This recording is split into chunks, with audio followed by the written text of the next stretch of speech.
stepped up, volunteered, helped, gotten engaged, and I just really wanted to thank everyone that voted and got involved in the selection process. I mean, obviously there was two. It's a hard-fought campaign and two different philosophies, but just, yeah, I mean, that was inspiring to me.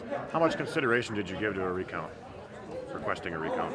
Well, I mean, in North Dakota, people are pretty accurate, and so, I mean, the process here, as you know, is if it's within 0.5%, there'll be an automatic recount. And from my perspective, I want to see this whole process evolve, and yeah. So, I mean, from my perspective, like I said earlier, here in North Dakota, auditors do a pretty good job of getting the ballots, and as we looked, is there any problems out there? And there really weren't. People worked hard, people were honest, people were straightforward, and so I don't anticipate much change in the vote total Secretary of State had. There may be a few, but that's, I think, where it's going to be at. What's the next step for you? Can we expect to see you in politics again here soon? Well, I've been involved in North Dakota stuff my whole life, and so the next step, of course, is we go back out to Washington. We've got this fiscal cliff we need to deal with, and so my hope is that people after the election will be able to come together and solve some of our tax and budget problems the next couple of weeks. What about you? Can we see you in politics again soon? I don't know. I mean, right now, I just want to relax, enjoy my wife, enjoy my son, and then finish my responsibilities as a U.S. representative. Yeah. Congressman, when did you make the decision to concede the race to? Well, I mean, obviously last night it got really late and everyone was tired, so we just kind of said, well, it's not going to really be done, let it settle out. So this morning we kind of got up and talked through it, and I thought this would be a great opportunity to do that. Anything in the campaign at the top of your head that you do differently? Looking back at it, I feel like we left it all on the field. I mean, a campaign is a moving, changing thing all the time, but I'm just so pleased that everyone put all their effort into it, and obviously, it came up short, but yet I don't know if there's anything that changed. What do you think Heidi Heitkamp had that you didn't have in this race that for sure got a few extra votes in you? 2,800 more votes.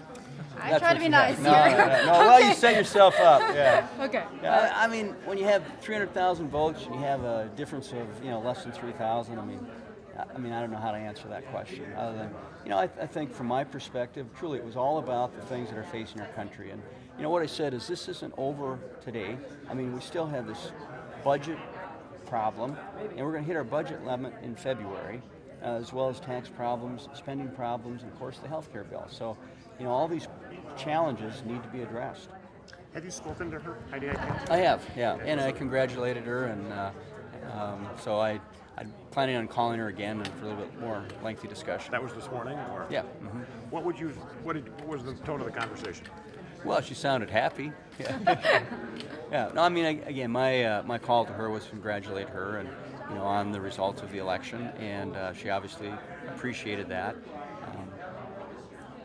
I mean, there's probably only two people in this whole state that really understood what we actually went through day in and day out through this whole campaign. And so, despite our differences in philosophy and solutions we have, I think there's kind of a common bond on this trail that we both walked on. Yeah. Can you speak to why you didn't have this concession speech yesterday or last night at 2 in the morning? Well, no, it's still today, right? All right. Yeah. This so morning, I said we'd do it that. today. Yeah, we'd do it today. Well, I mean, obviously, I wanted to make sure that when you have auditors around the state making these decisions at 1, 2, 3 in the morning, I wanted to make sure that they had an opportunity to recheck and look at their numbers. Any kind of final word just for the state in general? Well, I'm excited for the state, and like I said here, I think the important thing now is we've selected our leaders, at least for the next 2 and 4 and 6 years. And what we need to do as they make their tough decisions that they're going to make, as North Dakotans, we need to recognize that they're doing that and try and support them as they come together and solve those big problems: Medicare, the budget, taxes.